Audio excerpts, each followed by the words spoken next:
Welcome to the banker lamp. Please enjoy the video. You begin by confirming prerequisites: bottle upright, hands dry, and a towel on the counter. You hold the base steady with one hand and position the other on the pump head. This prevents spills and lets you feel resistance. Now gently twist the pump counterclockwise about 1/4 turn while pulling up slightly. This motion releases the lock on many models.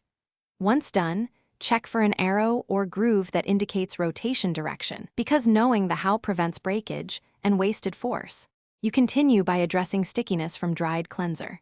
Start by running warm water around the seam or apply a damp cloth to soften residue. Heat slightly expands plastic and loosens gunk. Then use alternating small twists and upward pulls.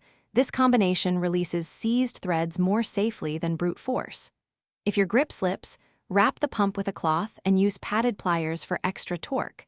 Make sure to protect the plastic so you don't crack the head, because controlled force prevents damage. You finish by confirming full release and restoring function. After the lock is clear, depress the pump 2 to 3 times to prime and clear any air pockets. This ensures steady dispensing. If it remains stiff, soak the head in warm water for 10 to 15 minutes and repeat the twist and pull routine, because dissolved residue often frees it. If the head is cracked or threads stripped, replace the pump. Keep the bottle and contents to transfer, since replacement is safer than forcing a broken mechanism.